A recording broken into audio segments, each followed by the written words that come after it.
এক টুকরো খেজুর দিয়ে যখন আমরা রোজা ভাঙি, সেই তৃপ্তি কি পৃথিবীর অন্য কোনো খাবারে পাওয়া সম্ভব?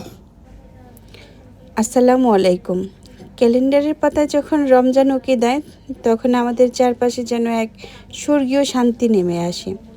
রমজান মানে তো কেবল না খেয়ে থাকা নয়, রমজান মানে নিজের ভেতরেই কুপ্রবৃত্তিকে নিয়ন্ত্রণ করা আর স্রষ্টার প্রতি অগাধ ভালোবাসা প্রকাশ করা। সূর্যোদয় থেকে সূর্যাস্ত, এই সময়টুকুতে আমরা যখন তৃষ্ণা আর ক্ষুধাকে তুচ্ছ মনে করে আল্লাহর সন্তুষ্টির জন্য উপোস থাকি, তখনই আমরা বুঝতে পারি আমরা এই দুনিয়ায় এসেছি এক মহৎ উদ্দেশ্যে। ব্যস্ত জীবনের চাপে আমরা যখন নিজেদের হারিয়ে ফেলি, রমজান তখন আসে আমাদের আত্মাকে পরিশুদ্ধ করতে। আর ইফতার সারাদিনের ক্লান্তি ধুয়ে মুছে যাওয়ার সেই মুহূর্তটি। দস্তরখানে হরেক পদের খাবারের চেয়েও বড় হয়ে ওঠে সবার সাথে কাটানো সেই মুহূর্তগুলো, যখন আজানের জন্য আমরা সবাই অধীর আগ্রহে অপেক্ষা করি। তখন সেই নীরবতাটুকুও অনেক প্রার্থনাময় হয়ে ওঠে। এক টুকরো খেজুর দিয়ে যখন আমরা রোজা ভাঙি, সেই তৃপ্তি কি পৃথিবীর অন্য কোনো খাবারে পাওয়া সম্ভব? ইফতার কেবল খাওয়া নয়, এটি এক পরম আধ্যাত্মিক উদযাপন।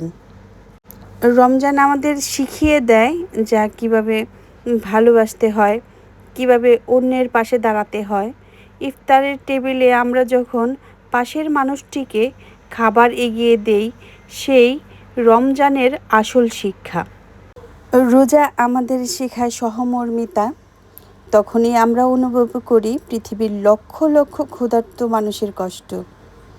রমজান এই প্রতিটি প্রহর আমাদের বিনয়ী হতে শেখায়। তপ্ত রোদেও যখন একজন রোজাদার হাসি মুখে তার কাজ করে যান, তখন বোঝা যায় ঈমানের শক্তি কতটা গভীর। এই সংযমই আমাদের আত্মার আসল সৌন্দর্য। ইফতারের আগের এই কয়েকটা মিনিট, যেখানে হাজারো খাবারের সামনে বসে কেউ স্পর্শ করছে না, সবাই স্রষ্টার আদেশের অপেক্ষায় মগ্ন, এই যেন শৃঙ্খলা, এই ভক্তি, এটাই ইফতারের মহিমা। রমজান আসে আমাদের বদলে দিতে, আর ইফতার আসে সেই ত্যাগের পুরস্কার হয়ে। আমরা যেন শুধু খাবার নয়, বরং সুন্দর আচরণ আর ভালোবাসা বিলিয়ে দিতে পারি সবার মাঝে।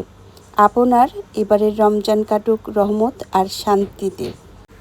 সবাই ভালো থাকবেন। আল্লাহ হাফিজ।